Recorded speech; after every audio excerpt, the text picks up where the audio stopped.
Hi ಸ್ನೇಹಿತರೆ, welcome back to my channel. ಎಲ್ಲರೂ ಹೇಗಿದ್ದೀರಾ? ಚೆನ್ನಾಗಿದ್ದೀರಾ ಅಂತ ಭಾವಿಸ್ತೀನಿ. ನಾನು ಮಾಡ್ತಿರೋ ವಿಡಿಯೋ ನಿಮಗೆಲ್ಲ ಇಷ್ಟ ಆಗ್ತಿದ್ರೆ ನನ್ನ ಚಾನಲ್ನ ಸಬ್ಸ್ಕ್ರೈಬ್ ಮಾಡಿ. ಇವತ್ತು ನನ್ನ ವಿಡಿಯೋದಲ್ಲಿ ನಿಮಗೆ ಟರ್ಕಿ ಕೋಳಿನ ಪರಿಚಯ ಮಾಡಿಸ್ತಿದ್ದೀನಿ. ಇದು ನಾವು ಊರಿಗೆ ಹೋಗಿದ್ದೀವಿ ಅಂತ ಹೇಳಿದ್ನಲ್ಲ, ಅಲ್ಲಿ ಪಕ್ಕದ ಮನೇಲೆ ಈ ಟರ್ಕಿ ಕೋಳಿಗಳನ್ನ ಸಾಕಿದ್ರು. ಇದನ್ನು ಟರ್ಕಿ ಬರ್ಡ್ ಅಂತ ಹೇಳ್ತಾರೆ. ಕೋಳಿಗಳು ಅಂತ ನಾವು ಹೇಳ್ತಾ ಇದ್ದೀವಿ. ಕೋಳಿಗಳ ಥರನೇ ಇದು ಇರೋದು. ಯಾಕಂದರೆ ಮತ್ತು ಇವರು ಏನಂತ ಅಂದರೆ 5 ಕೋಳಿ ತಂದಿದ್ರು. 5 ಕೋಳಿನಲ್ಲಿ ಬರೀ ಎರಡೆರಡು ಕೋಳಿಗಳು ಉಳಿದಿದ್ದಾವೆ, ಒಂದು ಗಂಡು ಒಂದು ಹೆಣ್ಣು.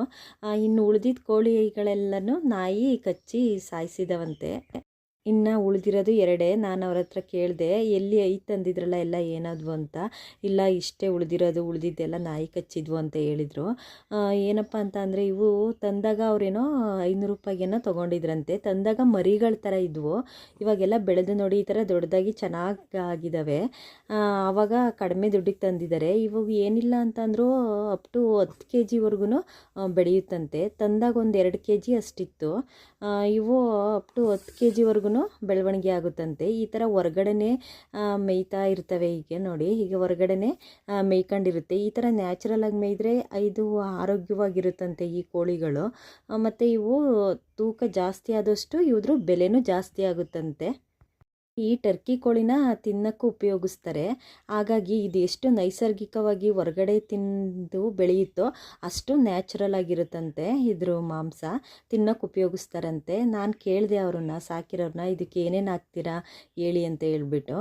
ಅವ್ರು ಹೇಳಿದರು, ನಾವು ಇದಕ್ಕೆ ಜೋಳದ್ದು ಪೌಡರು ಮತ್ತು ರಾಗಿ ಮತ್ತು ಹಸಿ ಕಾಳುಗಳು ಏನೇನಿರುತ್ತೆ ಅದನ್ನೆಲ್ಲ ಹಾಕ್ತಾರಂತೆ. ರಾಗಿನೂ ಹಾಕ್ತಾರಂತೆ, ಜೋಳದ ಪೌಡ್ರ್ ಹಾಕ್ತಾರೆ.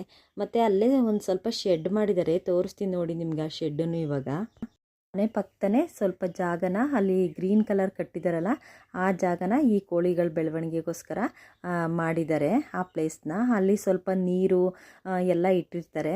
ಅಲ್ಲೇ ಫುಡ್ಡೆಲ್ಲ ಹಾಕೋದಂತೆ. ನೋಡಿ, ಇವರು ಹಸಿ ಕಾಳುಗಳು, ಏನದು ಅವರೆಕಾಳು, ಬೀನ್ಸ್ ಕಾಳು ಎಲ್ಲ ಹಾಕಿದ್ರು. ಅದನ್ನೆಲ್ಲ ತಿನ್ನುತ್ತಂತೆ ಇದು. ಮತ್ತು ಕುಡಿಲಿಕ್ಕೆ ಸ್ವಲ್ಪ ನೀರು ಇಟ್ಟಿದ್ದಾರೆ.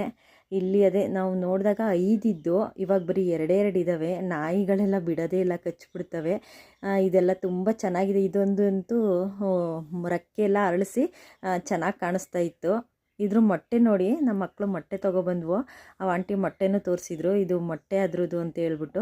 ಈ ಮೊಟ್ಟೆನೂ ಅಷ್ಟೇ ನಾಟಿ ಕೋಳಿ ಮೊಟ್ಟೆ ಥರನೇ ಇರುತ್ತಂತೆ. ಅವ್ರು ಹೇಳಿದರು, ನಾವು ಉಪಯೋಗಿಸಿದ್ದೀವಿ ಇದನ್ನು ಮೊಟ್ಟೆನ. ಸೇಮ್ ನಾಟಿ ಕೋಳಿ ಮೊಟ್ಟೆ ಥರನೇ ಇರುತ್ತೆ, ಚೆನ್ನಾಗಿರುತ್ತೆ. ಅದರಲ್ಲೂ ಎಲ್ಲ ಪೌಷ್ಟಿಕಾಂಶ ಇರುತ್ತೆ ಅಂತ ಹೇಳಿದರು. ನೋಡಿ, ಕೋಳಿಗಳು ಆಟ ಆಡ್ತಿದ್ದಾವೆ. ಈ ಥರ ಹೊರ್ಗಡೆ ಅವು ತಿಂದು ಬೆಳೆದಷ್ಟು ಅವು ನೈಸರ್ಗಿಕವಾಗಿ ತಿನ್ನೋಕ್ಕೆ ಎಲ್ಲ ಚೆನ್ನಾಗಿರುತ್ತಂತೆ. ಮತ್ತು ಬೆಳವಣಿಗೆನೂ ಚೆನ್ನಾಗಾಗುತ್ತಂತೆ. ಅವ್ರು ಹೇಳಿದರು ವೆಯ್ಟು ಚೆನ್ನಾಗಿ ಬರುತ್ತೆ ಅಂತ. Thank you guys.